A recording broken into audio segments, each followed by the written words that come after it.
Are you tired of the weight gain that comes with the traditional bulk? You want to build muscle to enhance your curves, but you don't want to gain the fat which hides them. I'm going to break down why that traditional bulking and cutting method doesn't work for most people, and we're going to give you some better methods that you can use to help you get the look that you want. Hey everyone, it's me, Chris from Body Nova Fitness Coaching. We are going to talk about bulking, or do you really need the bulk? The truth about bulking and cutting for women, there's a lot of common mistakes that is made with this, so I'm hoping that when you pick this up, you come up with some better methods or understand that building the muscle that you want to build is going to be a slow process or slower process versus trying to get everything done quickly, because we want that magic. We want to start lifting and boom, instantly transform our bodies into something that we can be proud of, or something that turns every head in the room.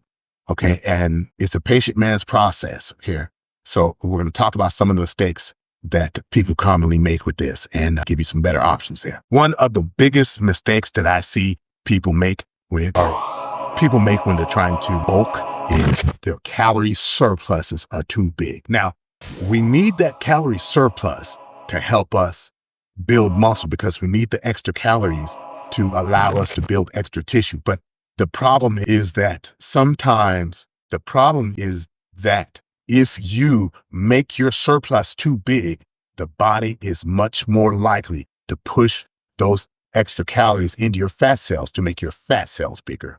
So the additional problem with that is, if you get in some muscle with that, in order to get back into the shape that you should be in, or to achieve the look that you want, you're going to have to spend time or more time cutting for every pound of fat you gain. Now, remember, most fat loss is going to come at 1 to 2 pounds per week. So for every 1 to 2 pounds of fat that you gain to get those few pounds of muscle, it's going to be extra time dieting to get you back so you can see those gains that you made. So what happens most of the time is someone will have, let's say your maintenance is 2,000 calories for simplicity. So what people will do is they want to gain that muscle extra quick, not understanding that the chances of you gaining fat gets bigger. So what they'll do is they'll say, okay, I'm going to take 3,000 calories, and they don't have a way to handle those extra calories. You can't build muscle that fast. So it gets more pushed into their fat cells. And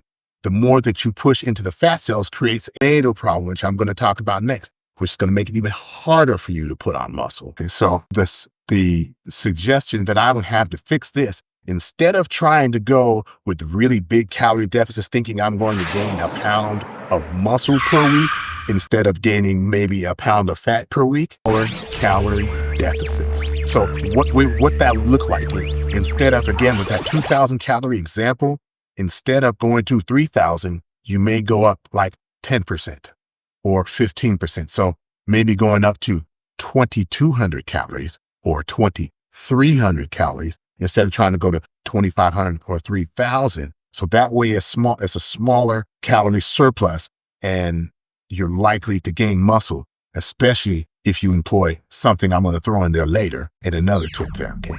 So you have smaller calorie deficits. You can do that smaller calorie surpluses. Then you can check on them later, and you could say, okay, I did this for the month. Okay, what's my body fat? Okay, my body fat is still favorable. I'm gaining muscle. I'm not gaining body fat, or I lost body fat, or I'm gaining more muscle than I'm gaining fat. And that's kind of more of the way we go. So you'll have to do that, and you'll have to check your progress more frequently. But if you do it that way, you can catch when you're gaining too much body fat and reverse that and change that, or, remedy that problem. But you want smaller calorie surpluses instead of the big, large ones that most people use when they're trying to bulk. This next tip ties into the first one, because when people tend to have bigger surpluses, they tend to get fatter. And when they tend to get fatter, that's where this next problem arises, or it ties in with this next problem. What that is it becomes harder to gain muscle as your body fat comes up. Because your body fat comes up, you become more insulin resistant and less insulin sensitive. Part of the reasons why we eat to gain muscle, or eat a certain way, maybe carbs or protein post-workout, is we're hoping that our body can get those nutrients to the right place so it'll fuel our muscle so we can come back stronger with bigger muscles and things like that. But if you become fatter, your body becomes less insulin resistant, and it's less likely that it's going to push those nutrients to the muscle cells, and more likely that those nutrients are going to go into your fat cells, which is going to make it easier for you to get fatter and harder for you to gain muscle. So this is also where the macros will come into play. And we'll talk about that more with the body recomposition phase, because that'll be later. That's part of a solution to this problem. So again, if you get the smaller calorie surpluses and you pay attention to your macro intake and you make sure that you're not gaining too much fat, you're much less likely to have this problem with lowered insulin sensitivity, which will make it harder for you to gain muscle further and easier for you to gain fat. Now, this is another one that most people don't think of, but I briefly mentioned this earlier. Okay, the more fat that you gain, the longer you have to cut in order for people to see the curves that you build, the muscle that you build, because fat, of course, will cover it up. So if you're trying to build shoulders, but you have a small waistline, so it makes your glutes look bigger. Well, if you get fatter, those fat is going to erase that. Okay, the fat's going to cover the fat covering your shoulders doesn't allow you to see the round of your shoulders. The fat covering your waistline doesn't create that V-taper effect there, or that X-frame that people are talking about, where you have the wider shoulders down with well-developed lats down to a small waist, and then the hip. All that is gone when you get fat. So you're going to have to diet back down.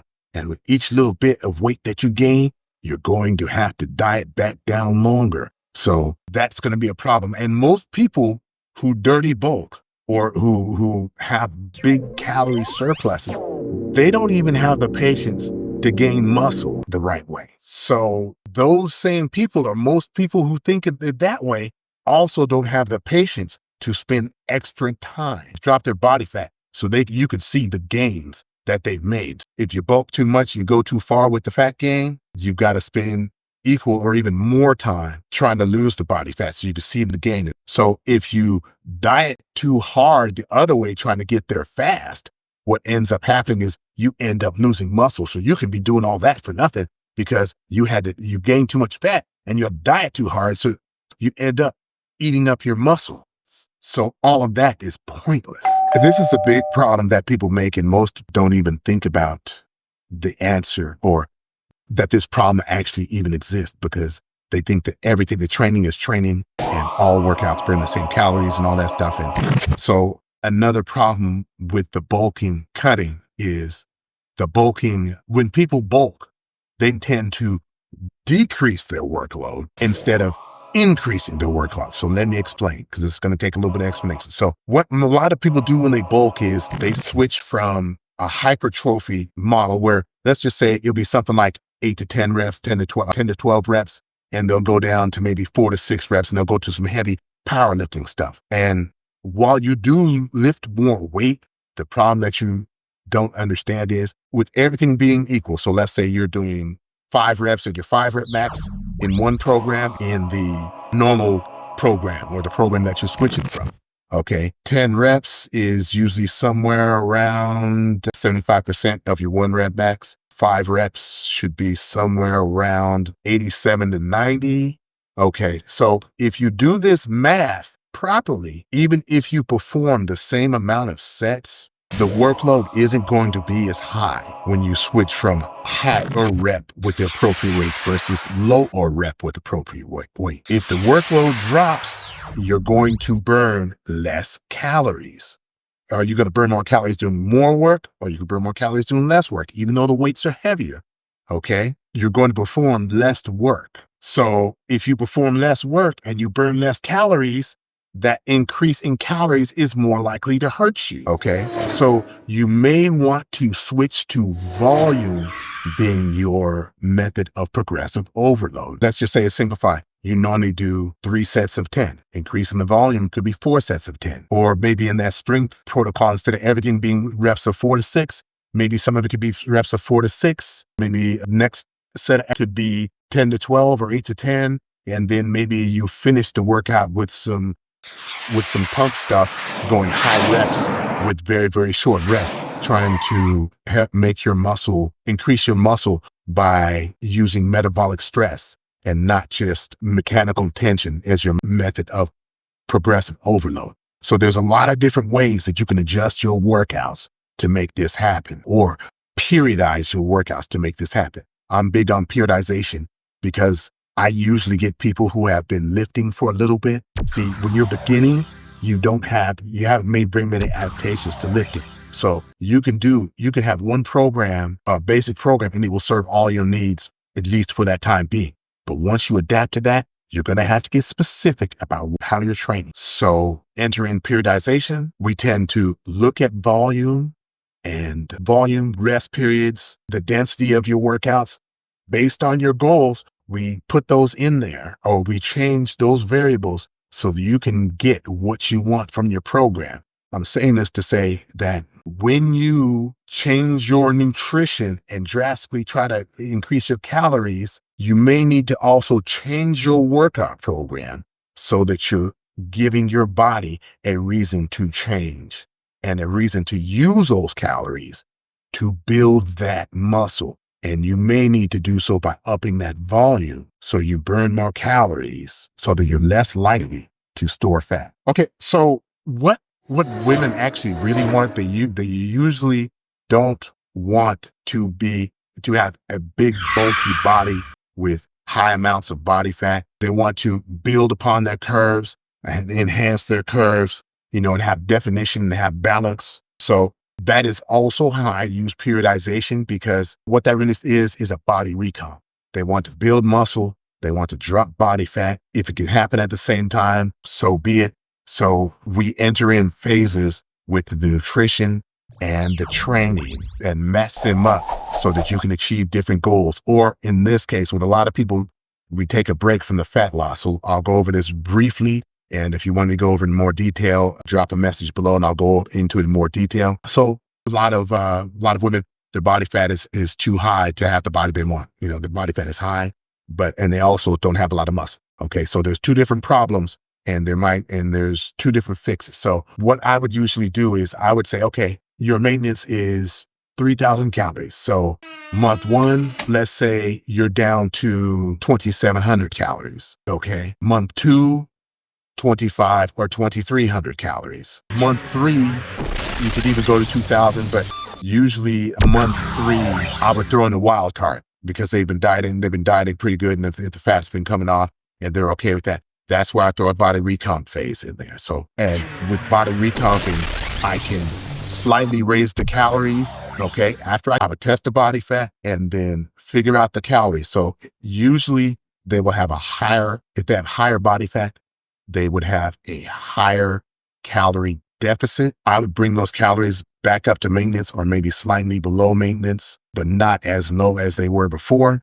And I would redistribute their macros. If I have the luxury of that, or the client will do that, I would raise their protein intake, because when you look at studies with body recompositioning, they raise the protein intake, or the protein intakes are starting at 1 gram per pound or higher. And then we change the workout. Now we change the workouts to gain more muscle, by lifting heavier, or we change it by performing more volume, but we're changing something. We're not staying with the base program, because if they've adapted to the base program, they have no reason to change. So we got to make a change to the programming and make a change for nutrition to go with that. And then we're monitoring the body fat. And then maybe we go back into more fat loss after that phase is done, 4 to 6 weeks, and things like that. So I've been working on some programs or some courses that helps teach you how to do that. What is the women's one called there? It's for women that have 30+% body fat and a BMI over 30. And that one is the blueprint. It's called the blueprint, and it will take you through this process where it will help you manage your own transformation and teach you how to manage that. Okay. So that's going to be a big deal. But anyway, the periodization and changing your workouts and your nutrition in a way that supplement your goals, but making sure you're not just paying attention to one thing and have the other thing that you ignored be the detriment or be the reason why you're failing to build muscle.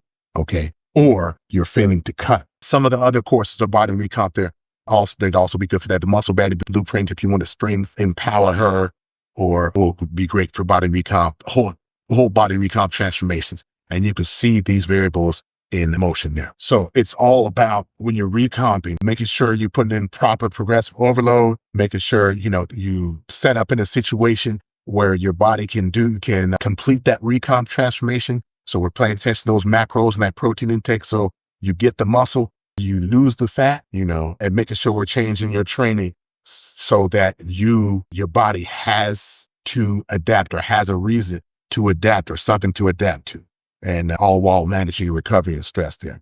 If you're going to bulk, when you do your bulk, smaller calorie surpluses will help prevent you from gaining large amounts of fat that you're going to have to spend more time having to strip off later. And if you have to do so in a hurry, you're much more likely to strip some of that muscle that you fought so hard during that bulk to get, okay? Make sure you're changing your training in the right way, so that when you try to train hard to build that muscle on those calorie surpluses, you're not actually burning less calories by performing a smaller workload, even though the weights are heavier, so that you can gain that muscle that you're working for. You got to be conscious of the calories in, the calories out thing. That's a big deal. That plays a big role. So you have to be conscious of that. So you got to make sure when you make that change, you don't work out less and burn less calories, but you work out more, or at least in a way that gives your body a reason to change. So the periodization, you can do fat loss, or you can do surpluses for too long. So if you do a surplus month 1, month 2, maybe the month 3, we put you in a calorie deficit to lose some of that body fat, or a mini cut. People call them mini cuts. You're in a mini cut to help strip some of those calories. So you would test your body fat and find out what your maintenance calories is, and give yourself a deficit. It could be a smaller deficit in that case. But with that smaller deficit, I would try to elevate my protein intake and then fix my proteins and carbs around that. Okay. Once you figured out the protein, so that if you're bulking more to drop body fat, bulking more to transform, and you give yourself a cut to keep your body fat in check, you're doing so to where if you're cutting, you may be able to sneak a couple extra pounds of muscle gain in there. And then again, while you're doing that recomp phase, whether if it's cutting or bulking and then cutting, you're throwing that recomp in there as a wild card. So that wild card helps you get a little bit further along or closer to where you want to be, instead of the normal tactics there. So anyway, skip the traditional bulk, train smart, eat for your goals, so you can sculpt year round. And if you guys are lost, shoot me a message. I have 3 different body recomp programs. Actually, really it's 4 for women, because there's the blueprint. That's for beginners and beginners who have higher body fat and are overweight with higher body fat. And then I have a beginner's body recomp, an intermediate body recomp program, and a body recomp program for someone who also wants to be strong. So keep those in mind if you get lost, and be on the lookout. And if you have any questions, send them my way.